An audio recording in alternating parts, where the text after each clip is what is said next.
Welcome, everyone. My name is Carlos Moncada, Director of Client Services at InfoReady.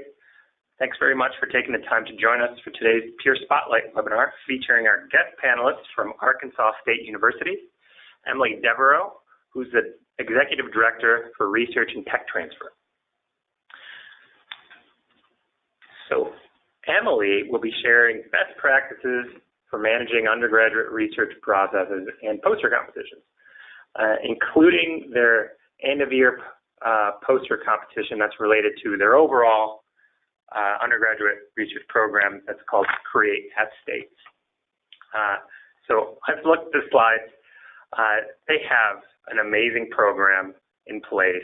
I think you all will learn quite a bit about the impressive things they're doing. One thing I do want to add, it's kind of full disclosure, InfoReady does fund a scholarship for the Create at State poster competition. So just wanted to be upfront about that. And before getting started and introducing Emily, I'd like to just discuss the schedule and the logistics. So the webinar is scheduled for 60 minutes. About 20 minutes or so will be for the panelist presentation, and then the remainder of the time, which will range from 30 to 40 minutes, will be for Q&A with the panelists. Now, a few things to keep in mind. All the phones are muted, and with that in mind, to submit questions, please use the webinar chat option. So some folks submitted questions upon registration. Feel free to submit questions throughout the webinar. This webinar is also being recorded, and an edited version of the recording will be on our website next week or within the week. However, an unedited version will also be emailed to you. So if you're okay with an unedited version and sharing that with your colleagues, feel free to do that. Lastly, there's a post-webinar survey for you to ask follow-up questions and provide any additional feedback. So we'd love for you to take a couple minutes and fill that out for us. Now, with all of that covered, I'd like to introduce our panelists from Arkansas State, Emily Devereaux. Thank you, Carlos. Thank you for the introduction. And again, thank you for the opportunity today to highlight how Arkansas State University streamlines our undergraduate research efforts, symposia, and poster and oral competitions. Again, my name is Emily Devereaux, and I'm the Executive Director for Research and Technology Transfer at Arkansas State University. Carlos, could you advance the slides? They're not coming through. Thank you. So Arkansas State is a public university located in Jonesboro, Arkansas, and is the flagship of the ASU system. We gained our Carnegie R2 status this past winter and have been recognized by the U.S. News and World Report as a national university and as the top university in Arkansas for undergraduate teaching and social mobility. And we all know research is teaching. Our current enrollment is right over 14,000, and we offer over 150 fields of study with 1,500 plus faculty and staff. We are the second largest university in Arkansas, and we host a DO school through a public-private partnership with the NYIT College of Osteopathic Medicine, and we also have an international campus, ASU CQ, in Querétaro. Create at State is our year-long program for student research and creativity at A-State, and it actually grew out of an annual symposium that the research office had put together for campus-wide poster and oral competitions across disciplines. Two of the underlying needs of the university were addressed by creating this year-long program. One, there was not a formal student research and creativity program or student research office to address the needs of campus. And two, while developing proposals for funding mechanisms, reviews revealed that we needed more institutional commitment for a formalized structure to support faculty-mentored student research and creativity success. Create at State has been the catalyst for growing research and creativity at A-State, both in faculty and student research and in our community engagement with the university. I worked to develop this program based on programmatic assessment of the symposium and bringing in focus groups consisting of both students and our faculty. I then progressed through to a formative co-curricular assessment of student learning objectives derived from the professional development programming, our institutional support mechanisms, and the abstract writing and presentation skills that were demonstrated in the annual symposium. This program is directed and supported out of the Research and Technology Transfer Office, and it is inclusive of all colleges and disciplines, as well as for our traditional and online students. The programming and professional development structure supports faculty-mentored, student-based research and creative endeavors, both inside and outside of the classroom. So through this webinar, I will address how we started from scratch to build and leverage resources for support of the program, and how the right infrastructure makes it administratively manageable and helps us to grow participation from our faculty and students and our community partners. The Creative State program provides student grant award opportunities to carry out research and creativity for students to travel to national conferences to present their work, whether it be poster, oral, or performance-based.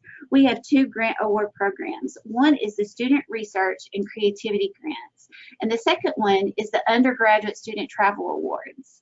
With the generous support from our provost, we are now able to award funds during the academic year to directly support our students through these two grant programs, as well as provide a competitive award for them to highlight on their resumes and CVs, of which we all know how important that is.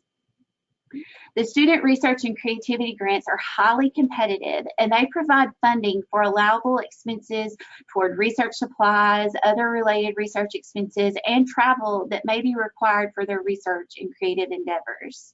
Success has also been marked by our college deans offering to match funded awards within their units. This has spurred leverage of funding across campus, and it's provided incentive and engagement of faculty engagement in student research and creativity, and provides further incentives for students to engage in this activity with their faculty mentors. Both undergraduate and graduate students are eligible for these grants, and during the application process, they are engaging in how to write effective descriptive titles and the project descriptions that outline specific aims, goals, and objectives. They also have to establish study design and methods, and how to construct an itemized budget and detailed budget justification. We see this as not only a funding mechanism, but a learning process for the students. The students have to work with their faculty mentor during the application process. They have to get reference letters, and they also have open times that are scheduled for drop-in assistance in the Research and Technology Transfer Office in order to work with proposal specialists for their application development and in preparing their IRB, iCook, and IBC applications as necessary. So as again I said, this is a learning process for the students to engage in funding processes.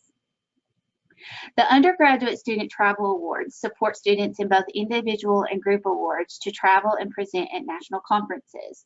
We do require a 50% match for this funding, and it is often matched by leveraging travel awards from the conferences and associations, college and departmental support, and if eligible, the Honors Experience Grants, of which we leverage with our honors program here at A-State. This further provides incentives for students to apply to as many funding sources as possible. Our Creative State professional development programs are inclusive for our traditional and online students. We provide an online Blackboard course called the Creative State Academy with modules built around topics that are typically cultivated outside of the classroom. To name a few of them, it's writing abstracts, introduction to the IRB, how to read a research article, translating your research into a resume or CV, creating effective research posters, asking for letters of recommendations, and how to build a strong mentorship experience. Students complete a total of 12 learning modules and are recognized for this completion during NCUR's National Undergraduate Research Week in April. Faculty are also able to link to these modules in their Blackboard courses to enhance curriculum. Workshops are also offered both in the fall and the spring semesters, often as a focused community and industry-based panel in the fall and a spring workshop for presentation skills, especially since the spring tends to be the academic research conference season. Community engagement is a strength of the Creative State program, and our offices of research and advancement, of which includes corporate engagement, career services, along with alumni relations, we collaborate together to bring in our community partners and their support for this program. Our office also coordinates and takes groups of students to present at student-based conferences at the state, regional, and national levels. I will be referencing in just a bit on how we coordinate this through the info ready for submission of abstracts and registration information, and also how we provide mentor and mentee pairing, of which students apply to be paired with a mentor and provide us their research and creative interests. Engagement and planning with student input is crucial for staying on top of our students' needs and interests. And we have a student research council and ambassadors program of students that is representative across the colleges and disciplines. They also serve as student representatives to key stakeholders and visitors to campus, as well as being the peer ambassadors and mentors for research and creativity. Our faculty and professional staff represent on the Student Research and Creativity Advisory Committee, and this committee is tasked with the reviews and awarding of our student grants, as well as serving as a focus group for our Creative State program and assessment, and for our strategic initiatives. Industry and stakeholder engagement provides great value to Creative State, and this is a direct result of our collaborative relationship with the Advancement Office.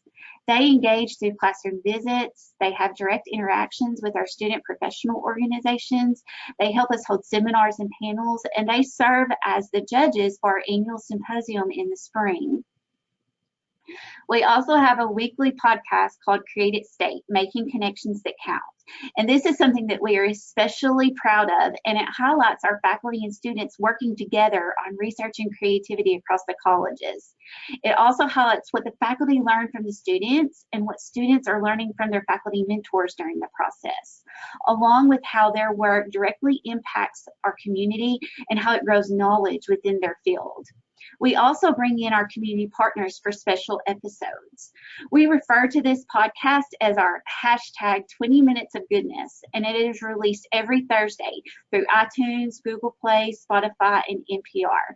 Over this past year, we have gained almost 4,000 users, and we just released our 50th episode about a month ago. And this spring marks our 10th year anniversary for the Creative State Symposium and Showcase. Our program developed out of this symposium and now uses this symposium as a culmination of the year to showcase the co-curricular research, scholarly, and creative works of our students in a professional setting, with judges being those from industry, stakeholders, alumni, community leaders, foundations, and administration. This provides a diverse setting for our students to engage with the community, showcase research for community impact, and to receive feedback from potential employers and networks for student learning and community building. It has also resulted in endowed symposia awards, investment from stakeholders, internships and research contracts, and direct giving to research and creativity at the university. Assessment is essential to evidence-based student learning and accreditation, and is very essential to student research and creativity programs and offices. I work to conduct co-curricular assessment in the program through student learning from the abstract submission process and presentations. Students are supplied rubrics in the program, and then faculty within the colleges provide assessment of the abstracts, along with the judging scores from industry at time of presentation and performances. This feedback is given to the students, and they take it to both the Writing Center and the Communication Center and address the constructive feedback. At the end of the year, students are given a survey adapted from the Undergraduate Research Student Self-Assessment to include both STEM and non-STEM disciplines. So again, we're working across inclusivity, across research, scholarly, and creative works for all students engaged. These tools provide us with assessment data reflecting student learning objectives of 1, creative and critical thinking that has been gained through the program, and 2, their communication skill attainment. Effective implementation and management is key. To build your program, you have to identify your staffing capacity. At Arkansas State, we had to realign responsibilities within the research office in order for this to be accommodated and attained, along with the addition of administrative support. Smart resourcing includes leveraging of campus expertise. We couldn't do it all alone either in our research office. It does not have to all come out of your office. We align strengths between departments to provide the impact, the programming, community engagement in order for us to be able to reach our expected outcomes. It also reaches deep within the university for the advocacy and buy-in and collaboration within the campus. You also must have student and faculty engagement for continual growth and effectiveness of programs and opportunities. And this includes the advocacy, again, they provide from within campus units and academic departments. I cannot stress enough that inclusivity is not negotiable. Our campuses have to reflect diversity and inclusivity in all that we do, and to truly be impactful, our offerings must be available to all students regardless of if they are on or off campus. You also must have the infrastructure in place in order to manage the program well. Effective facilitation of what we provide through Create at State had to be streamlined with both standard operating procedures and the infrastructure tools to carry out the work between the office and the end users, both on and off campus. It's a means to an end. We implemented InfoReady to manage the programs, the grants, and the events for Create at State. It's important that you provide a streamlined and consistent communication platform within your engagement with students, faculty, and community industrial partners. You need one site for communication and opportunity searches, as well as one site for applications, whether it is to submit to competitions or to register for events that you manage. InfoReady has provided us that we're also implementing the marketplace and storefronts for our student research, faculty research, and community engagement. It's mindful that we have to be inclusive for all students and faculty to access both traditional and online. Along with a streamlined communication platform, it is crucial for having concise and streamlined applications. Students and community partners will start to shy away from complicated and manual processes, as you have to keep their attention and provide as least administrative burden as possible. And that goes for you too, for your offices. We utilize InfoReady to provide smart applications and registration logic for students, faculty, and community. We are sensitive to making sure there is an ease of completion and that it is provided in an informative design, as this reflects our office and prepares our students for professional preparation skills. We also design our applications and event management with streamlined feedback to our constituents, whether it be the applicant, the faculty mentor that receives the automated notifications alongside the students, or our external reviewers who are providing assessment and reviews within our systems review capabilities that are off-site. Which leads me into talking about the accessible online review platform. It's very necessary for both our faculty and our external judges and reviewers to be able to access this from wherever they are, as well as your office. As stated before, the ease of administrative burden and a logical flow that has to be easy was crucial in keeping the engagement and willingness for participation in our program. Through this system, we have streamlined the logic of review and the assessment process, which has in turn resulted in immediate feedback to students and applicants through electing to use the system's notification options. It has also provided more purposeful assessment for the student learning objectives, as it eliminates the administrative burden of having to manually send feedback and assessment, and the students being able to access it in real time. Also important to our efforts are the reliable and purposeful reporting tools that we've constructed in the system to meet our needs for reviews and formative assessment, along with the ease of how the data is collected, as it is automated and it's much more manageable as far as time and effort staffing. We all know how manual reporting can be a burden. So the system has allowed a repository tool for historical data for student research, faculty research, and our community engagement, and has provided a comparative means. And this is important for potential turnover in your office and for system and program management. It is also secured and it meets compliance for sensitive information.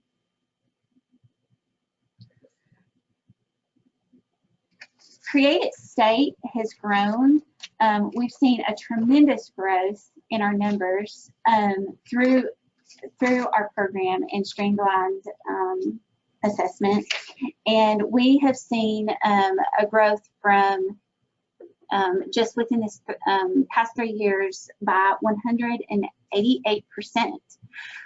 We went from 108 presenters in 2015 to 312 presenters in 2019 for the annual showcase alone. We've also increased our community engagement for research and creativity by 46% within the Create It State program. That's through our efforts of leveraging resources on campus and how we communicate with our community, and also how they're able to engage online and coming into campus and making our processes smooth and accessible for them. They provide us continual feedback that it's a smooth process and they enjoy the mechanisms of which we provide for them to be able to engage with our students and our faculty. We've also, through the program, have secured significant investments in forms of endowments and gifts for student research and creativity, along with research contracts for our faculty within their laboratories and the research that is highlighted within the Create It State program. And we now provide new online student requests to participate in the Create It State Academy with our events and presentations. Students can present through in the symposium through the online format, as we have a lot of online students. You don't have to be on campus to participate in these events and symposia for these presentations. Next slide, please. So, contributing to the success of the Create It State program, I cannot stress enough, effective implementation and management, along with formative assessment practices, have attributed to Arkansas State University's formation of the Create It State Student Research and Creativity Program and its successful poster, oral, and creative competitions. Leveraging of expertise and resources, along with the ease of stakeholders to engage with us in the university, is key for building successful student research programs. And I've left more time here at the end so I could answer questions as to how we specifically use InfoReady and how this has helped with us managing with some of our limited resources and how we've been more impactful with our resources at Arkansas State University and our Create It State program. Thank you, Emily, for sharing all of that great information on your undergraduate research programs and Create It State. Very informative. You guys are doing great work over there. One thing for everyone on the line, Emily's contact details are displayed on screen in case you'd like to reach out to her directly after the webinar.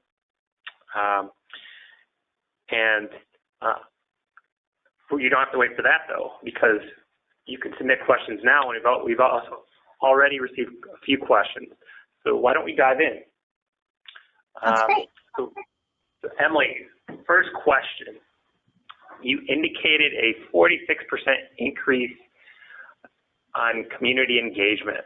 What metrics do you utilize to measure community engagement for research and creativity? Those metrics are aligned with advancement. So we count how many industries and stakeholders and alumni come into the university on campus. We count what we take our students on site, through invitations. We also, so those metrics are through advancement with career services and corporate and foundation relations and alumni. So we keep numbers of not only them coming to campus, but how they've engaged, and if they've engaged in the workshops or the panels or given a seminar, or do they provide online resources for our online students. Also, the engagement and participation in serving as judges, and the assessment of student presentation and communication skills. So when we host the judges on campus in the spring for the symposium, we also keep percentages and numbers of what type of industry and what type of stakeholders come to campus, and who are working with the various offices on campus that are aligned with research and creativity. So again, it's the leveraging with advancement that truly helps us with this community engagement metric process. Thanks for sharing that, Emily. I know everyone always wants to figure out how to count things, so it's really important to get an understanding behind how you get to the numbers. Here's another question involving numbers, but in a different way. How many students, percent undergraduates, are involved in undergraduate research? And second part is, what is the budget of your office? Okay, those are great questions. Most of our research is undergraduate research. This year, for our participation, we average between 80 to 85% as undergraduate research, and that also is reflective in how we've been recognized for our undergraduate teaching at Arkansas State. We do have a very large undergraduate student base, and that's one of what we consider one of our strengths, is that we are able to really engage undergraduates as soon as they come onto campus. We start engaging with students during orientations and their recruitment visits, and tell them that we want them engaged in research and creativity from their first semester. And we start engaging them with the Student Research Council and the Creative State Academy that's online through the Blackboard course. Being able to offer some of this online has really increased those numbers, as it doesn't affect class schedules and those that have the jobs that they have to go to. Some of them hold 2 or 3 jobs, but we start engaging them with research at an undergraduate level, their first semester when they step foot on campus. And we also go into their first year experience classes, and we find student research and creativity, just as is advertised with the studies through the Council on Undergraduate Research, is very important for retention and student learning outcomes. What was the second part of the question, Carlos? I'm sorry. The second part of the question was about your office's budget. Okay. How big is it, and how do you allocate budget for undergraduate research? So our budget is honestly supported off of recovered facility and administrative costs. We operate off of indirect costs that are brought in through research and creativity sponsored funding.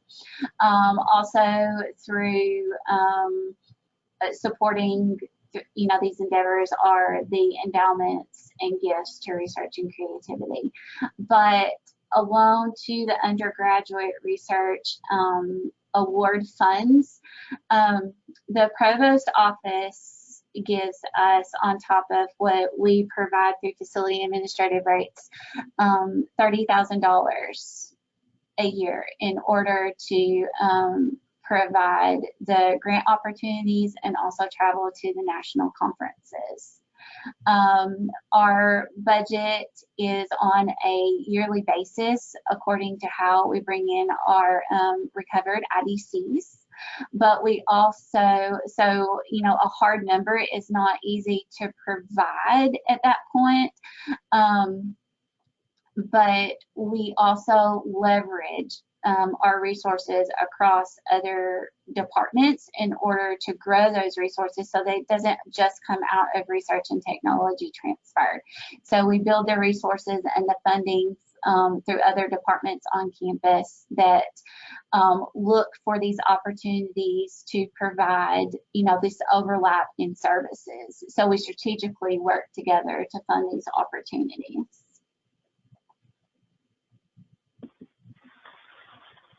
Thank you, Emily. We've actually have a few more questions related to budget and allocating funds. Okay. So this question is about balancing funds and budgets for the different types of undergraduate research programs. How do you do it? Is it equal? Is it based off of previous participation numbers? And also, do you cap any of the funds? Great question. So we strive to provide equality through campus between the colleges and disciplines. We want to support STEM, non-STEM, you know, the humanities, the arts, and so we strive to provide an equality of distribution within the grant funding awards. We want everyone to feel that their discipline in, you know, within their research and creativity is just as important as each of the other colleges, and they're all contributing something special to their field. We do cap the student research and creativity grants at $500, and then we have been gaining support of the college deans, of which they match those funds within their college. So also the student travel grants are capped at $400 for the individual and $1,000 for the group applications. And group applications are for 3 or more students. Also for international travel, we do like to promote global initiatives and research endeavors and presenting at the global conferences. Those are special experiences for our students, and we can provide up to $2,000 for the group travel for international experiences.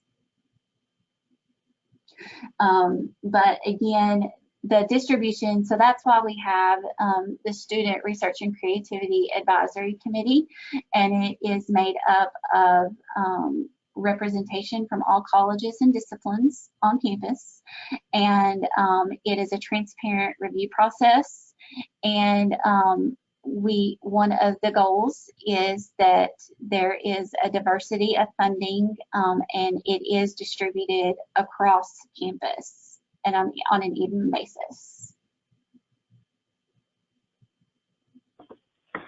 Thanks, Emily. We have a couple of related questions to what you just mentioned. One thing I'd like to remind people about is submitting questions in the question box. I know there's 2 different options. There's one that says questions and one that says chat. Submit it through the question box if you do have any questions for Emily. Now, jumping back to these related questions, and you kind of touched on this just now with the committees. What mechanisms have you used to highlight non-STEM research and creative endeavors at student showcases and poster competitions? So I love to talk about this. I have a creative background, so it's important to me. But so our Creative States annual symposium is a 3-day event. And the first day is dedicated to the arts, to the performing and visual arts. And we hold this in our Fowler Center, which is the Center for our Performing Arts.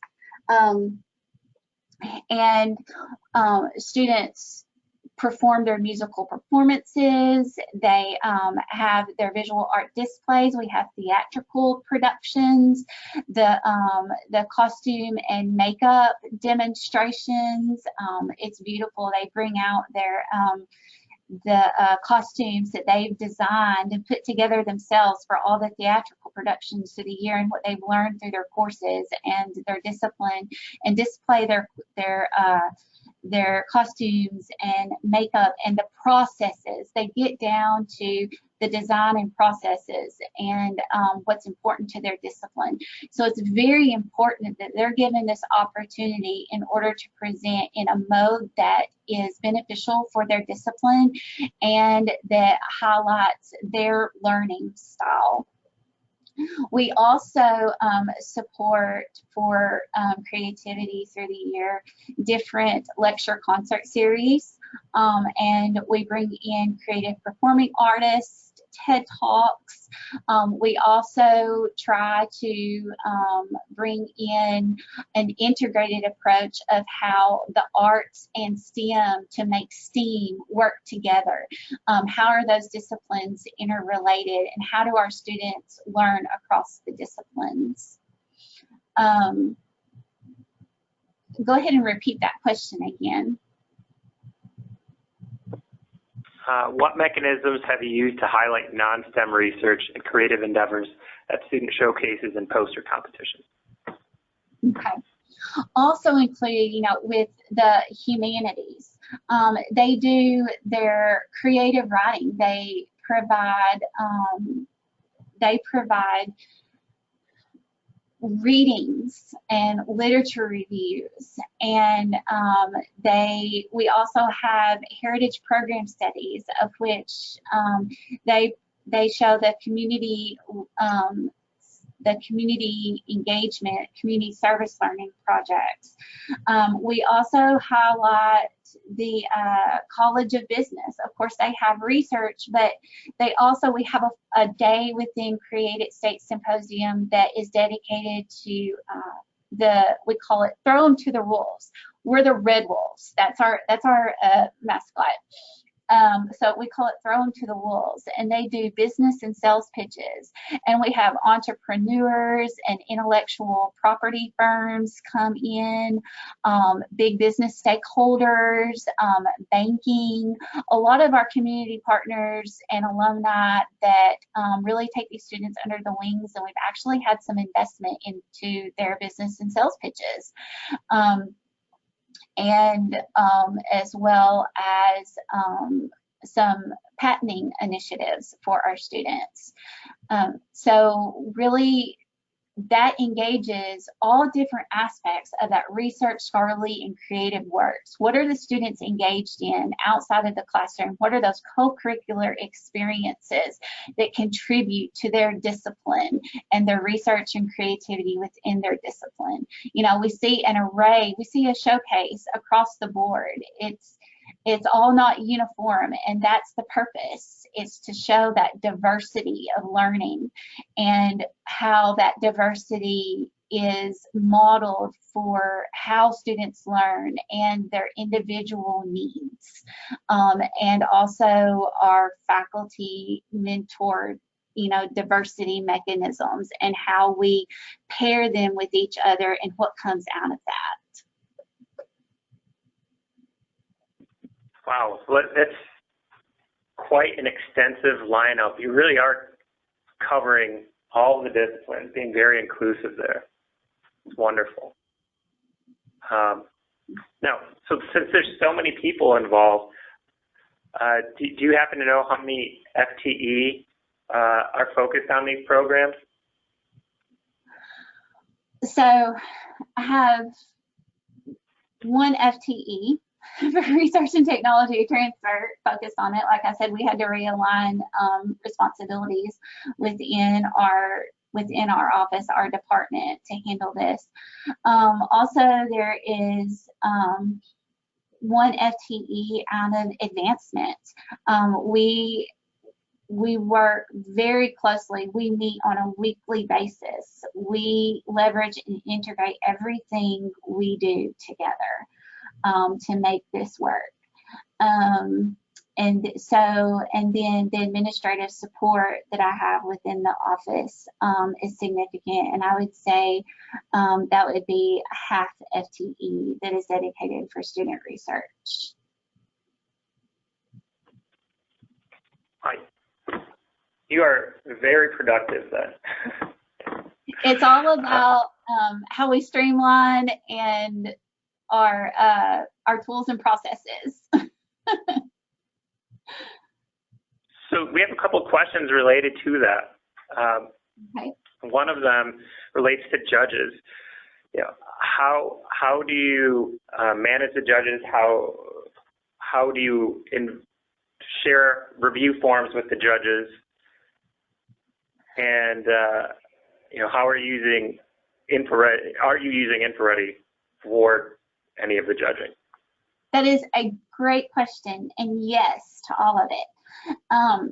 So with the InfoReady system, that is what has really helped streamline our community engagement, because our external stakeholders, our judges, the industry can go in and log in from wherever they are. And so with the judging and stakeholders, we assign, like for the symposium abstracts, we go ahead and we share that abstract of the student submission in the InfoReady form. That's the application. We add the judges to InfoReady. So external users can log into InfoReady. We do have, InfoReady set up a single sign-on for our faculty, staff, and students here on campus, but external users can log into the system, and we add, we go in and we group the students by discipline and by sessions. We actually organize the symposium through the reports that we're able to pull within InfoReady of the abstract submissions and the different applicant fields that we build within the application based on their college, their department, what mode of presentation they're presenting. And we do queries and bunch them within the enhanced view within the InfoReady administrative options. And then we assign the judges in bulk so that they get one email with the abstracts that they've been assigned to, along with an upload of the judging rubric and the judging form. And they're able to access all of this before they come to campus to judge, because to judge, they do have to come to campus, but to review, they can review off-site and prepare. And so they're able to access that and actually upload their judging review. We collect their judging reviews at the time, after the students present on campus, and the judges give us their judging sheets, but they have all the materials before they come to campus so that they can prepare. And then we're able to upload their judging reviews into InfoReady for the students, so that students can access that feedback. Also for the judges, obtaining the judges, that's really coordinated through advancement and corporate engagement. And they go through and they find those within that discipline, or that they're also alumni that graduated from those colleges and programs. And that really helps with mentorship. Our students have gained mentorship opportunities in our internships, and have gained entry-level positions before they graduate due to that direct communication and presentation at the symposium. But being able to facilitate all of that through InfoReady, you know, we identify the judges outside of InfoReady and then add them to InfoReady, and then provide that streamlined access for the judges to access the review mechanisms. So you can use the review mechanisms as one, preparing for a visit, or two, uploading your review. And you can set it up for different uses, and sending different notifications, one to the reviewers, to the stakeholders, to the students, and for the faculty. And then it communicates with you in your office as to where you are in the process. Now, when we've used it, the judges, I would say judges in the mechanism for online review of grants. So I would call them more like the reviewers. When we have external reviewers for our grant programs, they are able to, we give them access to the application. We upload the rubrics for review, and we set it to where, according to the needs of what they're reviewing, one, they can provide direct communication within the boxes you fillable boxes you provide to the InfoReady review system, or two, we provide them judging or review sheets for them to upload for cumulative review, to then go in and scan and re-upload, or save and re-upload into the system for us. And then you can pull all of those out and use those for the final review process for recommendations for funding or acceptance.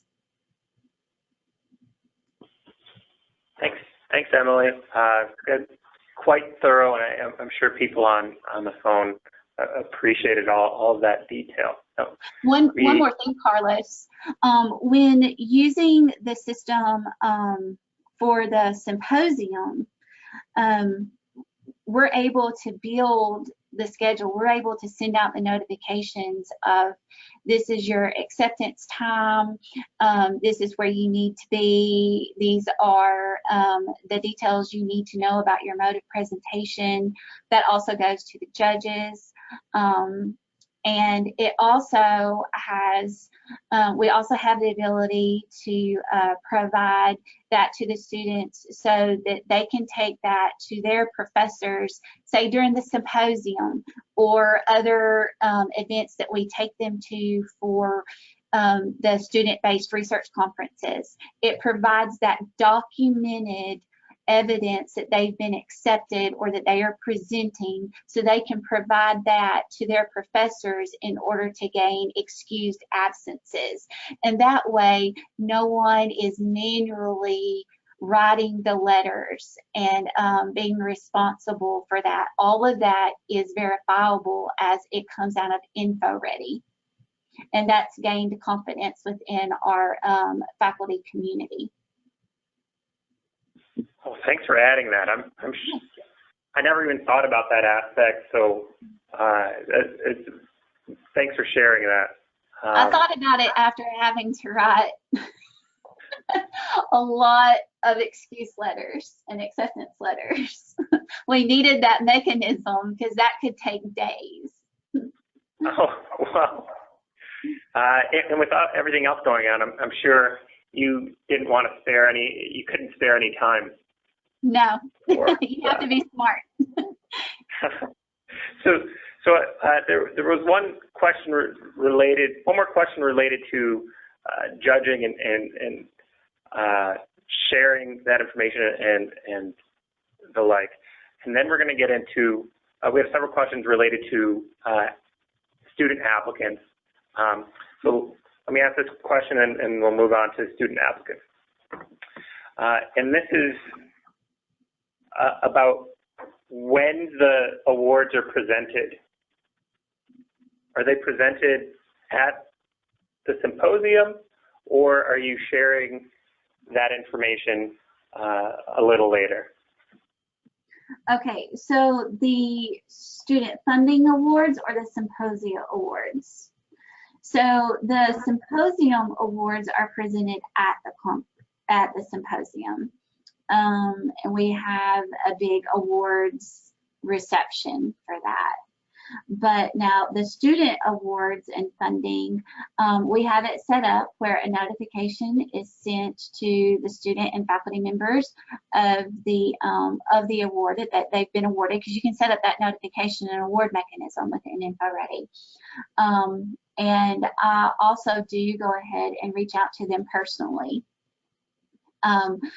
This year, I've worked to make it to where it all will go through InfoReady, especially since we're able to make more awards this year. So all notifications of award will go through as this really nice notification. It looks like a letter that is sent through an email form, and it's generated through InfoReady. So you set up the template and it will send it out.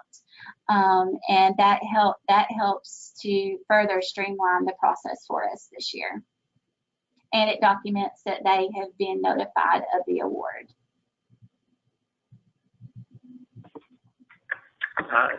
Thanks, Emily.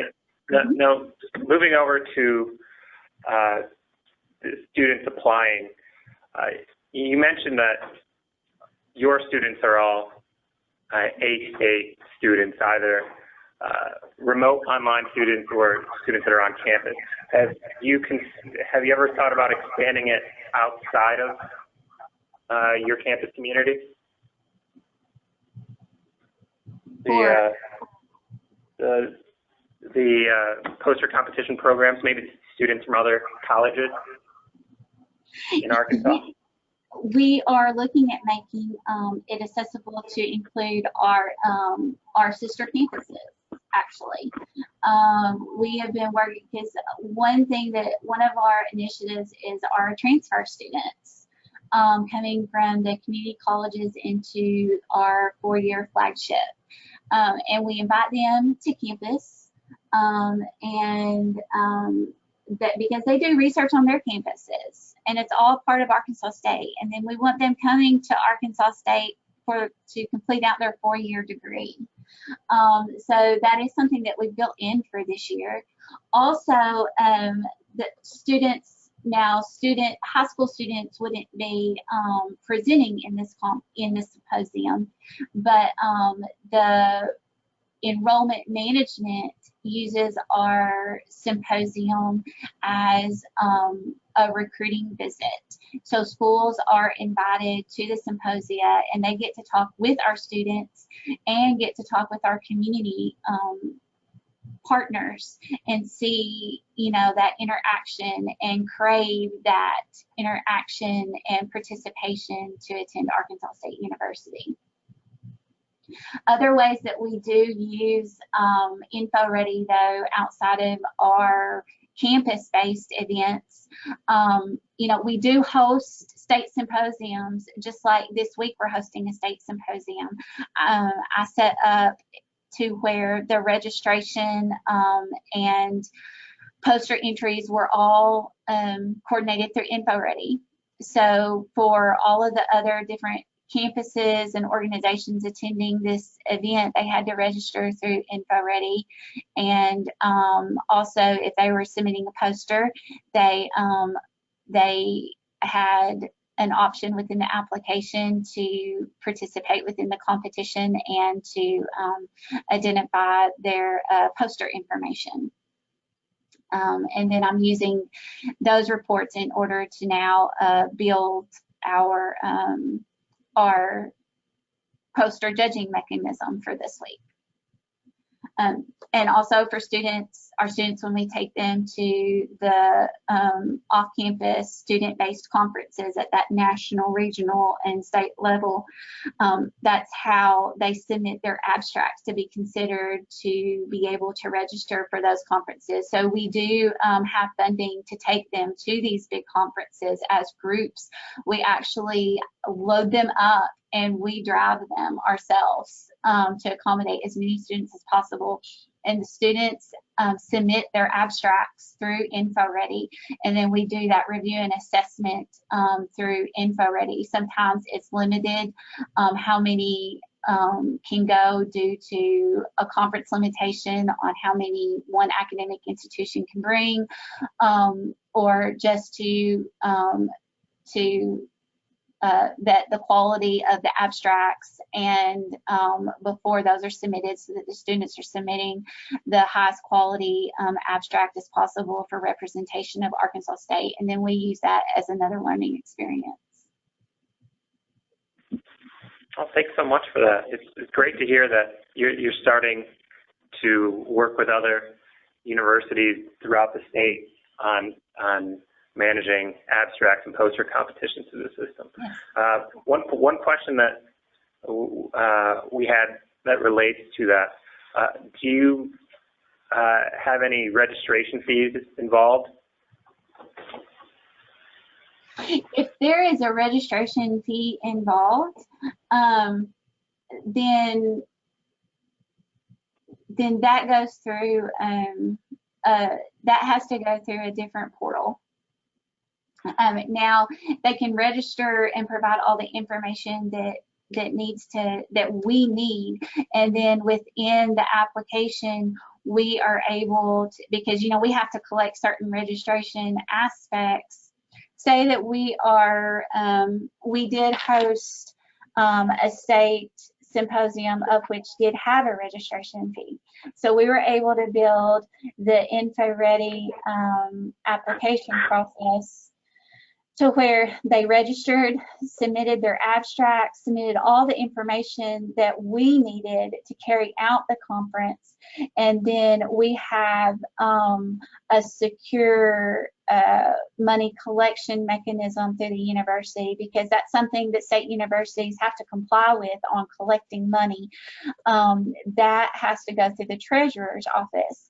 So we can link to their marketplace portal to where within that application, our registrant can then go from that application or within the notification that's sent to them, thank you for registering. Now please click on this to pay your fees for the conference. They can click on that and go directly to the treasurer's portal and make that payment. But that way, that money is not collected within our office, but it is streamlined, so that it makes it ease of burden on the registrant or the applicant. Thanks for that. Mm-hmm.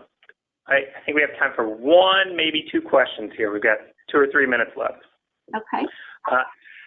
What processes do you have in place to ensure that all presentations have gone through IRB and or IACUC and other compliance processes?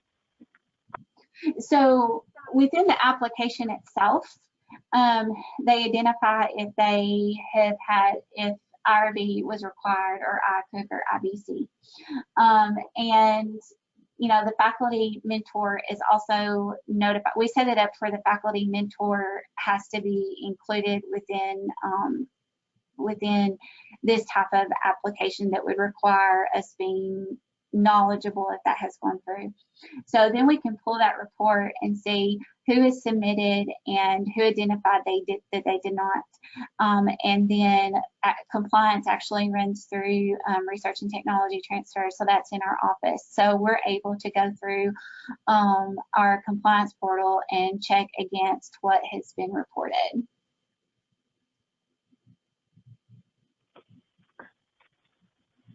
But it's both the faculty member working with our office and us being able to run that report.